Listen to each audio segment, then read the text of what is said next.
Morning, guys. Day 317. It's already turning out to be an interesting morning. I'm going to head on out here for a walk since it's probably going to be the only time I have to get it in. Wife just left for work. It's just after sunrise here. And let's see. Last night, as I was coming home from my last appointment, it's about 3 miles from home, and the whole sky lit up. I thought it was a lightning storm at first. Thought that's kind of odd. I didn't see anything on the weather scheduled, and then I realized it's not lightning. It's a transformer substation blowing up because it stayed lit for 2-3 seconds, and the whole sky started turning blue and green and white, and it looked pretty close to the house. So I was wondering if we were going to have a problem, and then not 20 seconds later, the wife texts that we had a blackout. So got home. And, I wasn't worried about anything because I've got battery backups on everything. But she said the TV turned off. I said, what?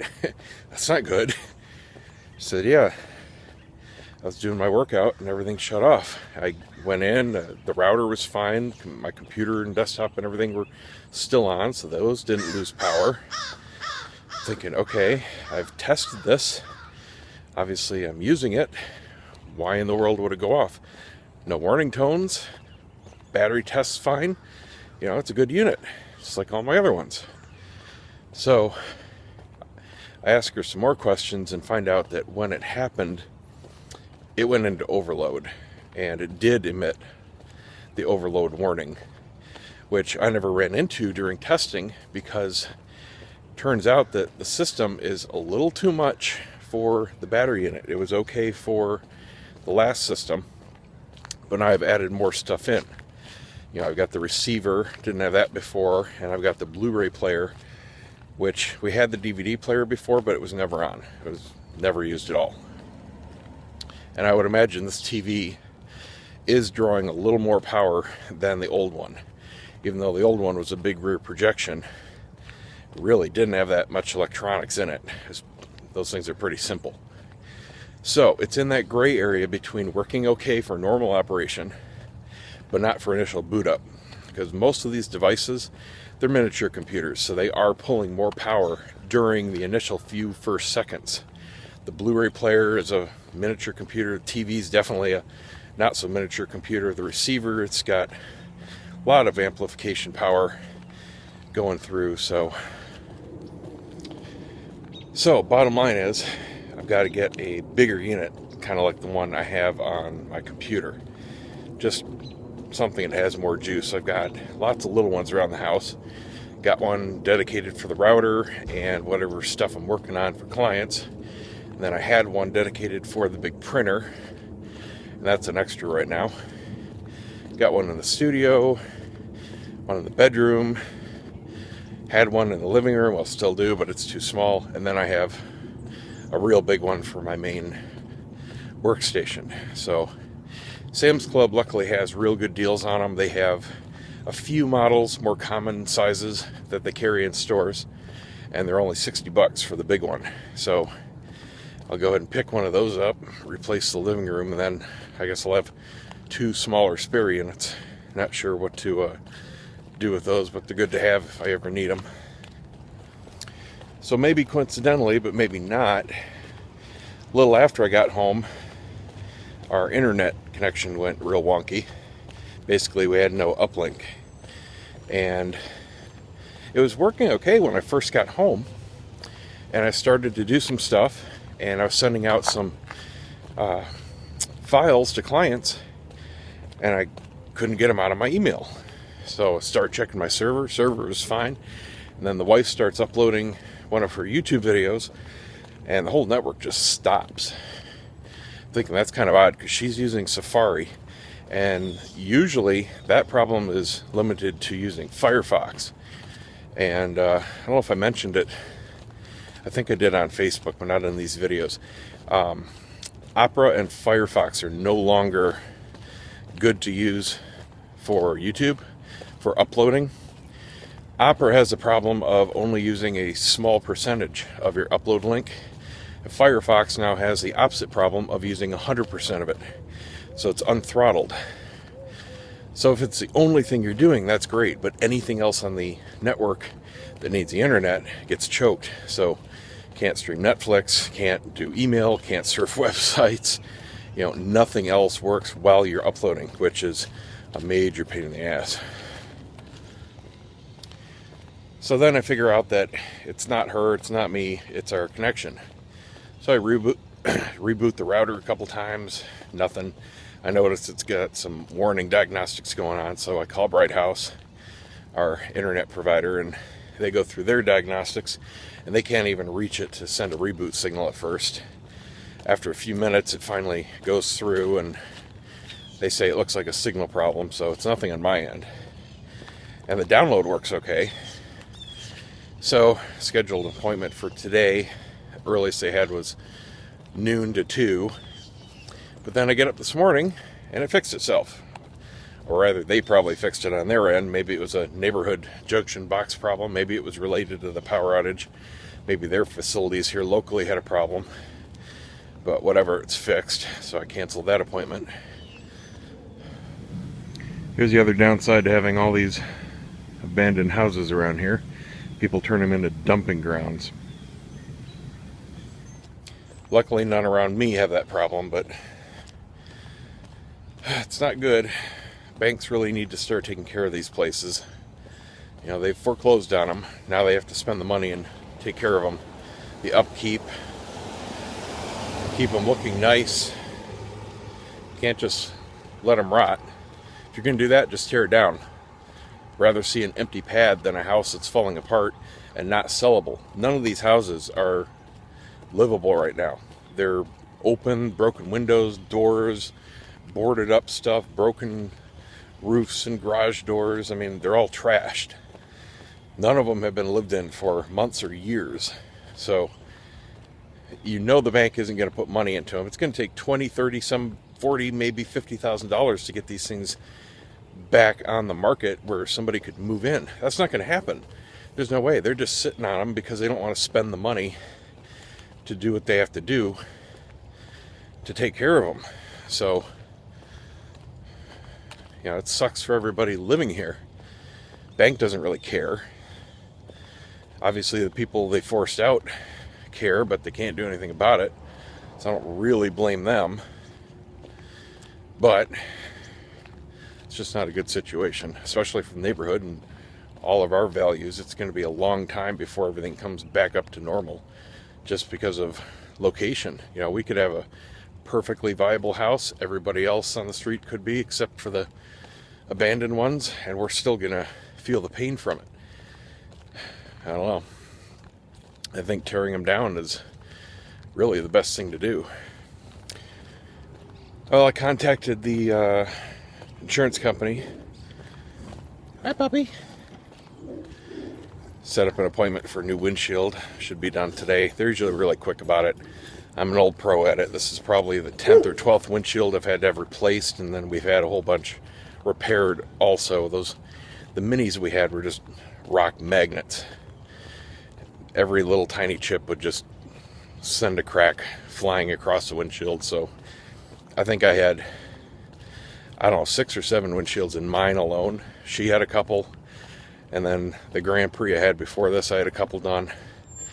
Luckily, living in Florida, I don't know if it's because there's so many old farts they can't afford to have it done, or it's because of the intense sun, but they consider it a major safety issue, so they have free replacement and repair for any windshield as long as you have full coverage. So that's good. And of course, we've always had full coverage down here.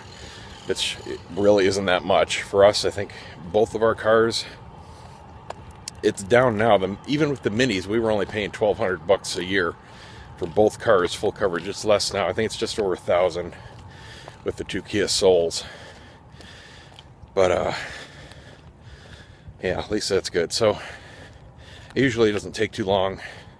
They come out and I just don't like having it done, only because you have to pop off the interior trim.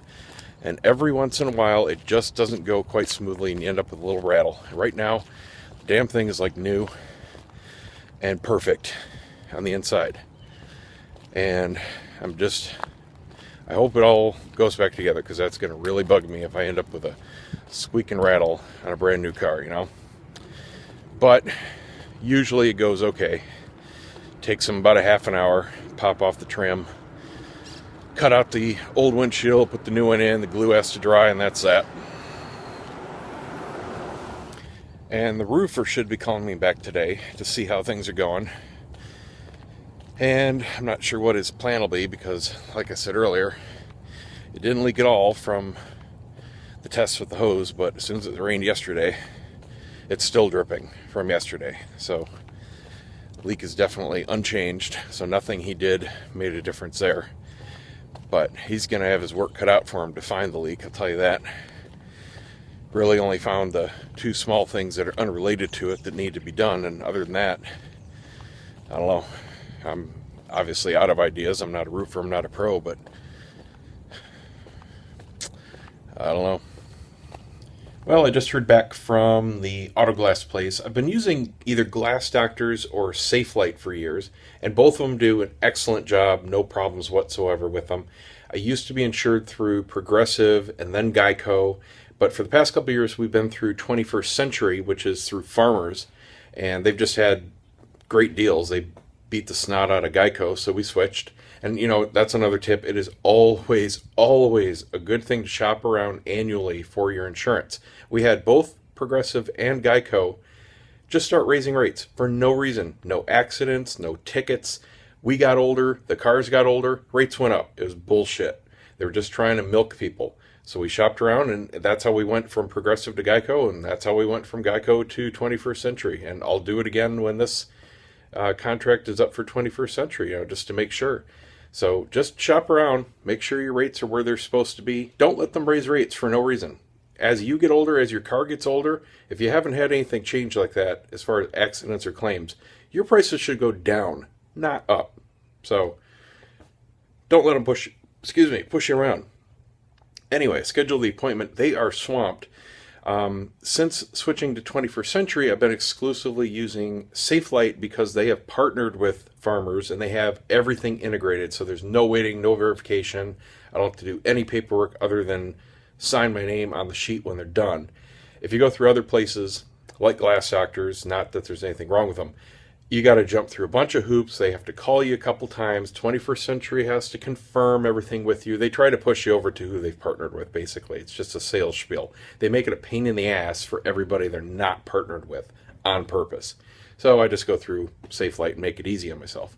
But they are swamped because of all the weather up north. It's a national company, and they've sent a bunch of people up there to take care of stuff. They said they are so backed up north that it's pushing through the end of the month for their appointments, because they have to wait for periods in the weather that are good to work on stuff, because you have to have a heated garage to do replacements and repairs like that. So they have just a ton of appointments up there being rescheduled and canceled.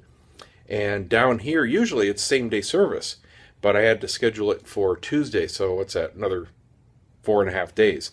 So Tuesday afternoon, they're going to come out and do the windshield replacement. Should be pretty cool. They've got a new machine. Safelite's the only company that has this, where it kind of mimics the assembly line of the vehicle. And it's a template system, basically, to perfectly place the glass into the frame. Instead of having the guy hold it and walk out of the other side and kind of nudge it into place. You know, that gets it close. I've never had a problem with it. But I guess this system is kind of like an automated computer drop-in thing. So I'll video that and see how cool that is. So anyway, it'll be Tuesday. It's no big rush. It's not going anywhere. The crack's continuing to get bigger. It's now 1 foot long, and it's pretty much right in front of my face. But it's not like it's going to shatter the windshield or anything. It just looks like a scratch from inside. At first, I thought it was some crap, because it was like 3 inches long when I first noticed it. I rubbed it. It's not on the inside. And I went on the outside and rubbed it. You can't even feel it. It's just a line crack. It's not splitting. And the initial impact is tiny. I mean, just a tiny little dot. And then it just split, but it's right on the edge. And that'll do it every time when it's on the edge like that. Usually when they hit anywhere in the center of the windshield, you just get the star pattern or a little crater kind of thing, and those can be filled in and repaired. The wife has one of those. She got it like a week after she got her car. She got one. But when they're on the edge like that, you're pretty much guaranteed to have it start to split and need replacement. So anyway, got some work here to do. I'm working on one little website. I'm just going to get it wrapped up, just do it, and not thinking about it too much. Kind of been brainstorming something cool to do, but you know what? I just can't think of anything. I've got some basic crappy snapshots to work with, some unrelated professional photos. It's for a wedding planner, but all the pictures she gave me are of the couple. You know, they're pictures that the couple gave her that they like. But when you're a wedding planner, you need pictures of the details, the setup, the tables, things you did as your business. So all these very nice looking but completely unrelated photos do nothing for your clients, because somebody looking at a wedding planner site, they know that, okay, great looking couple, beautiful dress, but that has nothing to do with why I'm on this website looking at this wedding planner. So I'll do the best I can, but she's going to have to make sure that she tells future photographers she works with to get detail photos, because that's what's important to her website. So just going to do the best I can, get it out, and move on to the next one. That's all I can do. Oh, and while I think about it, a little update on the chews. I've been continuing to just eat 2 of them in the morning, and I do miss that initial rush of caffeine. Even the coffee, drinking, I usually have the first big cup pretty quickly within 5-10 minutes, and that still has a much more noticeable initial kick. But I, for example, ate 2 this morning before I went on the walk. By the time I got back on the walk, I'm already completely alert, awake, just like I had the coffee. So that's been working real well for me. That hasn't started to come down until early afternoon, so it does last a good 5-6 hours. And it's a gentle come down. I can just kind of notice myself getting tired. It's not a big crash. It's not like a Monster or energy drink sugar crash or anything like that. I don't feel like I have to take a nap. But I just kind of get, tired. And it's usually after I eat lunch, so it's pretty normal. After you eat a meal like that, you're going to feel tired, just like any office worker at the 1-2 o'clock point. So then I have my coffee. But yesterday I was out. I didn't even have any coffee yesterday. And no headache or anything today. So I think lowering my overall intake, not having a pot and a half of coffee, the overall caffeine level is starting to drop, so I can go without it if I have to, and it's not affecting me like that a few days ago, where I had that horrible migraine in the morning. Maybe it was lack of caffeine, maybe it was lack of water, I don't know, but I really didn't drink that much yesterday either. I'm out of Crystal Light. I have to go to the store. I'm going to get some when I go to Sam's to get that battery.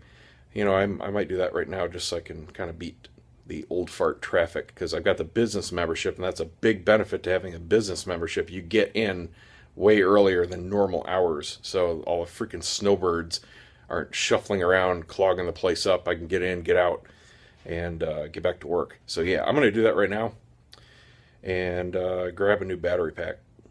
Alright, this is what I need. This should take care of the living room. You got to be careful on these ratings. You'll see big numbers, like this says 575. You might think that's the wattage rating. Underneath it, it tells you what the wattage rating is. 345 watts. That's more than enough for the home theater. I got a big 750 unit on the computer. What I got in the living room right now is a 200, so that should definitely take care of my problem there. And 60 bucks, that's a real good deal. Really can't get much cheaper than that. You have to catch a real good sale and get free shipping, because these things are heavy, so the shipping on them is normally pretty expensive, even from Newegg on sale. This is a smoking deal. 900 bucks for the sectional, and it is super comfy. Great back support. Be perfect for watching movies when we get rid of that crappy broken ass couch we have and add room. It's always a pain having guests over because there's no place to sit. Man, that is like half price of what you find at other furniture stores or IKEA. Alright, I gotta run it by the wife, see if she wants to get it. If so, I'm gonna go rent a pickup truck. They're only like 20 bucks from Home Depot. Get one of these. Nice. Well, I just got a parcel delivery, and I have absolutely no idea who it's from, because it came from a shipping company, and The box itself was directly from the hot sauce company. Obviously, it's a bottle of hot sauce. There's no note or anything online or in the box, and I haven't gotten an email about it. So, thank you very much to whoever sent this in. You just about caused me a heart attack, and I almost dropped the bottle when I took it out of the box, though, because what happened was it came out of the box, and I turned it around, and just about threw the bottle, no joke. Oh my God, that scared the crap out of me. I mean, it looks pretty freaking real coming around there. Ooh, gives me the shivers right now. But yeah, Widow Extreme Hot Sauce, no survivors. And I have a feeling this is going to be one of those that's pretty close to being a additive rather than a sauce. It says use 1 drop at a time. Refrigerate after opening.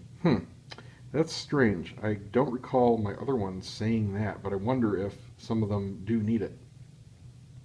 Anyway, this one says it has habaneros, assorted hot peppers, which could be anything, soy sauce, Worcestershire vinegar, garlic, capsaicin, I can speak, capsaicin, and xanthan gum.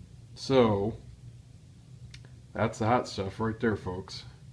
And then assorted hot peppers scares the crap out of me too. I mean, that could be ghost peppers for all I know. So yeah, this one's going to be interesting. It's very thin. This is not a thick one. The other one, the Slap My Ass and Call Me Sally, holy monkey, is that one hot? I've had, I don't know, a few tablespoons of that. I mean, it's not hot enough where I can't eat it, but that is up there, let me tell you. That's really thick. That's like a paste. Definitely not a sauce. This is a sauce. So, yeah, thank you very much. I have quite the little collection of hot sauces, and I've been eating the snot out of them. I do love them. So there you go. Whoever sent it in, thank you very much.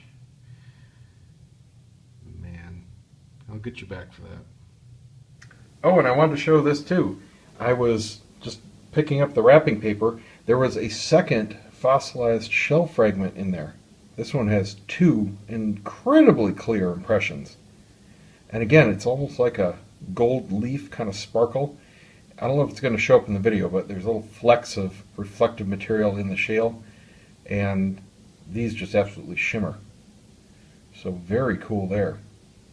Thanks again to Lonnie Rogers.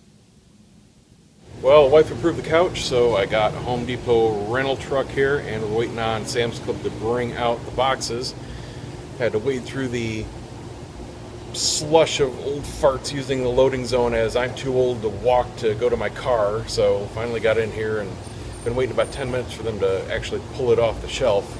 Got about another half-hour of rental before I get charged again. It was only $25 for the first 75 minutes, and I had to put in half a gallon of gas, so we should just barely make it, assuming it gets here real quick. If any of you have seen the movie Employee of the Month, that stuff is real. 15 minutes, they just pulled the wrong damn one. Now it's going to be another 15 minutes for them to find the right one. That's a half an hour burn to the truck time. Yay, finally. It slowly arrives. Oh, those are big boxes. And there we go. Barely fits. Haven't decided what we're going to do with this recliner yet. And the wife's junk table. Chloe's got her stairs and she likes it. Is it puppy approved, Chloe? Huh? Is that comfy? Yeah. The old one fits over there nicely.